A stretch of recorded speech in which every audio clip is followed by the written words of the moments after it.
हिमाचल प्रदेश में चुनावी माहौल के बीच दोनों दलों के बीच आरोप प्रत्यारोप का दौर लगातार जारी है, जिससे राजनीतिक सरगर्मियां और तेज हो गई हैं। हिमाचल प्रदेश की सियासत में नगर निगम चुनावों और महिला आरक्षण बिल को लेकर भी बयानबाजी तेज हो गई है। उद्योग मंत्री हर्षवर्धन चौहान ने कांग्रेस की स्थिति को मजबूत बताते हुए विपक्ष पर तीखा हमला बोला है। हर्षवर्धन चौहान ने कहा कि आगामी नगर निगम चुनावों में कांग्रेस पार्टी मजबूत स्थिति में है और उन्हें जनता का भरपूर समर्थन मिल रहा है। हर्षवर्धन चौहान ने उन आरोपों को सिरे से खारिज किया जिनमें कहा जा रहा था कि कांग्रेस टिकट के इच्छुक लोगों से 5,000 रुपये ले रही है। उन्होंने इसे पूरी तरह गलत और भ्रामक बताया है। वहीं उन्होंने नेता प्रतिपक्ष जयराम ठाकुर पर निशाना साधते हुए कहा कि वे आधारहीन बयानबाजी कर रहे हैं और जनता को गुमराह करने की कोशिश कर रहे हैं। महिला आरक्षण बिल को लेकर भी उन्होंने भाजपा की आलोचना की। उन्होंने आरोप लगाया कि भाजपा ने इस बिल के माध्यम से परिसीमन कर देश को बांटने की कोशिश की है। उन्होंने ये भी कहा कि महिला आरक्षण बिल पहले ही 2023 में पारित हो चुका है, लेकिन बावजूद इसके भाजपा शासित राज्यों में इस मुद्दे पर विशेष सत्र बुलाकर निंदा प्रस्ताव पारित करना गलत है। हर्षवर्धन चौहान ने भाजपा पर जाति और धर्म के नाम पर राजनीति करने का आरोप लगाते हुए कहा कि पार्टी केवल मुद्दों को उछालने का काम करती है, जबकि कांग्रेस विकास और जनहित के मुद्दों पर केंद्रित है। पंजाब दस्तक के लिए सुरेंद्र राणा की रिपोर्ट। हुआ है और उसका समर्थन कांग्रेस पार्टी और सभी दलों के लोगों ने सर्वसम्मति से उस महिला आरक्षण बिल को पास किया है।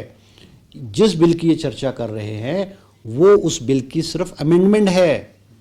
बिल तो पास हो चुका है, बिल लागू हो चुका है और जो बिल है उसके मुताबिक 2029 में जो लोकसभा चुनाव होंगे उस चुनाव में महिलाओं को 33%, 1/3 जो है वो महिलाओं को आरक्षण मिलेगा।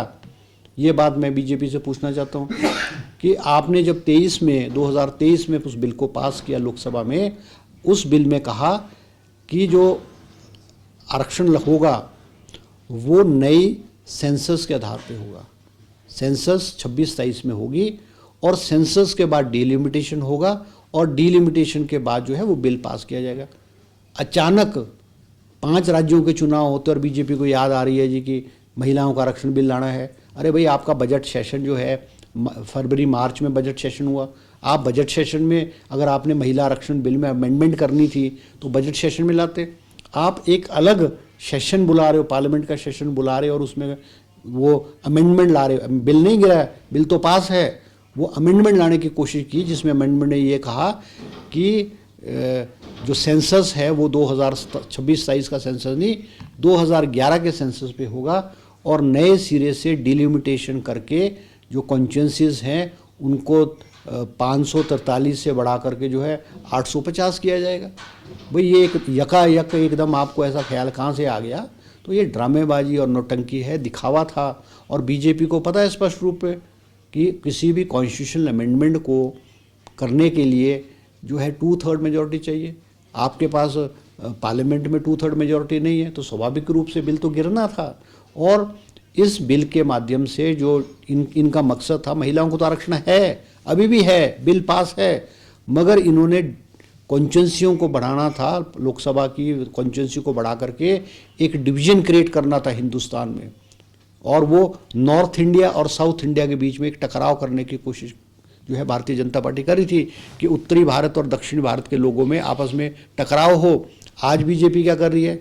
हिंदू को मुसलमान से लड़ा रही है, मंदिर को मस्जिद से लड़ा रही है। जाति के आधार पे, क्षेत्र के आधार पे, धर्म के आधार पे आज भारतीय जनता पार्टी हिंदुस्तान के लोगों को इन चीज़ों पे लड़ा रही है। और इस बिल के माध्यम से इस देश के जो है 2 टुकड़े करने की, 2 हमारे रीजन्स की, नॉर्थ इंडिया और साउथ इंडिया में एक टकराव पैदा करने की कोशिश बिल के माध्यम से की थी।